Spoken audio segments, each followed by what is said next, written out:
आखिरकार वही हुआ जिसके लिए पूरा खेल रचा गया था। कांग्रेस सांसद राहुल गांधी की लोकसभा की सदस्यता रद्द कर दी गई है। लोकसभा सचिवालय ने शुक्रवार को एक पत्र जारी कर इसका ऐलान किया। मोदी सरकार ने राहुल गांधी को चोर कहने की सजा दी है। बीजेपी और आरएसएस के इस खेल में अदालत भी शामिल है। कहने को तो देश में दर्जनों विपक्षी पार्टियां और उनके सैकड़ों राष्ट्रीय नेता हैं, लेकिन मोदी सरकार और बीजेपी और आरएसएस से सिर्फ एक ही आदमी लड़ रहा है और वो है राहुल गांधी, जिनका मुंह बंद करने के लिए बीजेपी सरकार ने अब उन्हें लोकसभा से निकाल बाहर किया है। बता दें कि 2019 में कर्नाटक में एक जनसभा में भाषण देते हुए राहुल गांधी ने बैंकों का हजारों करोड़ रुपए लेकर देश से भागे ललित मोदी और नीरव मोदी का हवाला देते हुए पूछा था कि आखिर सभी चोरों का सरनेम मोदी क्यों होता है। इस पर बीजेपी के एक नेता ने गुजरात के सूरत में राहुल गांधी के खिलाफ मानहानि का केस कर दिया था। सूरत कोर्ट ने उन्हें इस मामले में 2 साल की सजा सुना दी।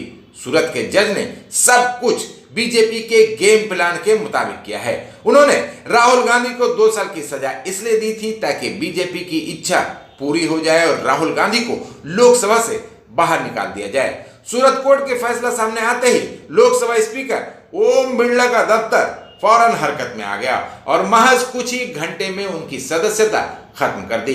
गौरतलब है कि सुप्रीम कोर्ट ने 2013 में फैसला दिया था कि अगर किसी जनप्रतिनिधि जैसे विधायक या सांसद को 2 साल या उससे ज्यादा की सजा दी जाती है तो उसकी सदस्यता रद्द कर दी जाएगी। लेकिन साथ ही इस फैसले में यह भी कहा था कि अगर वो ऊपरी अदालत में अपील करता है तो उसकी सदस्यता नहीं जाएगी। लेकिन यह तो अपील करने से पहले ही राहुल गांधी की सदस्यता खत्म कर दी गई। खेल तो आप समझ ही रहे होंगे। मोदी सरकार ने कोर्ट और लोकसभा स्पीकर की मदद से जिस तरह से राहुल गांधी की सदस्यता खत्म की है उससे साफ लग रहा है कि नरेंद्र मोदी और उनकी सरकार राहुल गांधी से डर गई है। भारत जोड़ो यात्रा को जिस तरह से कामयाबी मिली है और इस दौरान देश भर के लोगों ने जिस तरह से राहुल गांधी पर अपना प्यार न्यौछावर किया है उससे आरएसएस, बीजेपी और नरेंद्र मोदी घबरा गए हैं।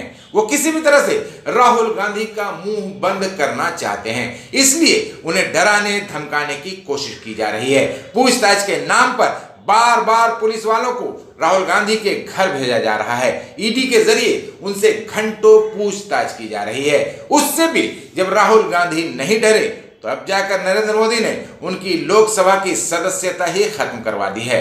हालांकि जानकारों का मानना है कि नरेंद्र मोदी और अमित शाह का राहुल गांधी की लोकसभा की सदस्यता खत्म करने का यह कदम गलत पड़ गया है, क्योंकि इससे राहुल गांधी को कोई फर्क नहीं पड़ेगा। उल्टे लोगों के बीच ये संदेश जाएगा कि बीजेपी और मोदी सरकार राहुल गांधी से इतना डर गई है कि एक झूठे मामले में फंसाकर उनकी सदस्यता खत्म करवा दी। 2024 में लोकसभा का चुनाव होने वाला है। मोदी सरकार वैसे भी लोकसभा और राज्यसभा को चलने नहीं दे रही है।